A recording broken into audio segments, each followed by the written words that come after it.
എല്ലാവർക്കും ഹിമാസ് വ്ലോഗിലേക്ക് സ്വാഗതം. നമ്മൾ ഇന്ന് മഷ്റൂമിന്റെ വളരെ ഡിഫറെന്റ് ആയിട്ടുള്ള ഒരു പ്രിപ്പറേഷൻ ആണ് കാണാൻ പോകുന്നത്. ഇതിന്റെ പേരാണ് മിന്റ് മഷ്റൂം ഫ്രൈ. ഇതൊരു സ്ട്രീറ്റ് ഫുഡ് ആണ്. വളരെ ടേസ്റ്റിയും വളരെ ഡിഫറെന്റും ആയിട്ടുള്ള ഒരു പ്രിപ്പറേഷൻ ആണ്. ഇത് എങ്ങനെ ഉണ്ടാക്കുന്നതെന്ന് കണ്ടേ അതിന് മുമ്പ് ആദ്യമായിട്ടാണ് നിങ്ങൾ എന്റെ ചാനൽ കാണുന്നതെങ്കിൽ എന്റെ ചാനൽ ഒന്ന് സബ്സ്ക്രൈബ് ചെയ്യാൻ മറക്കല്ലേ.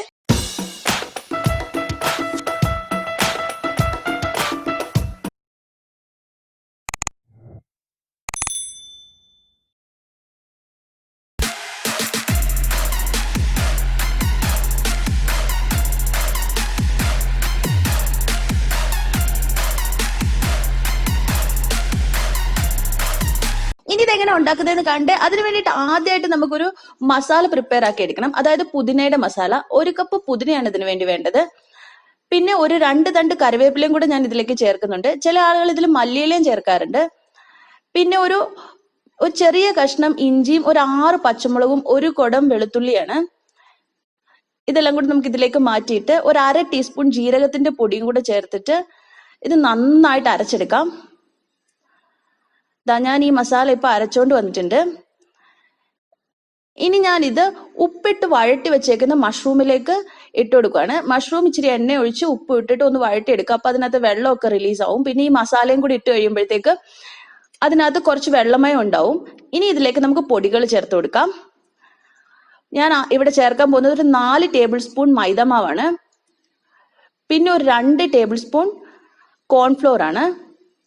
പിന്നെ വേണ്ടത് ഒരു 2 ടേബിൾ സ്പൂൺ അരിപ്പൊടിയാണ്. ഇതെല്ലാം കൂടി ഇട്ട് നന്നായിട്ട് മിക്സ് ചെയ്യണം. മഷ്റൂമിൽ ഞാൻ ഉപ്പ് ചേർത്തിട്ടുണ്ടായിരുന്നു, അതുകൊണ്ടാണ് ഞാനിപ്പോൾ ഉപ്പ് ചേർക്കാത്തത്. ഈ പൊടികളൊക്കെ ചേർത്തിട്ട് ഇതിൽ വെള്ളം എത്രമാത്രം ഉണ്ടെന്ന് നോക്കിയിട്ട് വേണം വെള്ളം ഒഴിച്ചു കൊടുക്കാൻ. ഇത് നന്നായിട്ട് മിക്സ് ആക്കി എടുക്കണം. ഞാനിതിപ്പോൾ നന്നായി മിക്സ് ആക്കിയിട്ടുണ്ട്. ഇപ്പൊ എനിക്ക് ഇതിൽ ഇച്ചിരി ഉപ്പ് കുറവാന്ന് തോന്നുവാണ്. സോ അതുകൊണ്ട് ഞാൻ ഒരു ഇച്ചിരി ഉപ്പിട്ട് കൊടുക്കുകയാണ്. ഒരു 1/2 ടീസ്പൂൺ ഉപ്പും കൂടെ ഞാൻ ഇതിലേക്ക് ഇട്ട് കൊടുക്കുകയാണ്. ഇനി ഇതൊന്ന് നന്നായിട്ട് ഇളക്കിയെടുക്കണം. ഇതെല്ലാം കൂടി ഇട്ട് കൊടുക്കുമ്പോഴത്തേക്ക് ഇത് നല്ല ക്രിസ്പി ആയിട്ട് വരും. എനിക്കിതിൽ പാകത്തിനുള്ള വെള്ളം ഉണ്ട്. നിങ്ങൾക്ക് വെള്ളം കുറവാന്ന് തോന്നുവാണെങ്കിൽ ഒരു 2 ടീസ്പൂൺ വെള്ളവും കൂടി ഒഴിച്ചിട്ട് ഈ ഒരു പരുവത്തിൽ നന്നായിട്ട് കുഴച്ചെടുക്കണം. ഇനി ഇത് നമുക്ക് വറുത്തെടുക്കാം. വറുത്തെടുക്കുന്നത് ഡീപ് ഫ്രൈ ആണ് ചെയ്യേണ്ടത്. നല്ല ഡെപ്ത് ഉള്ള പാത്രത്തിൽ വേണം വറുത്തെടുക്കാൻ. എണ്ണ നല്ല ചൂടാവുകയും വേണം.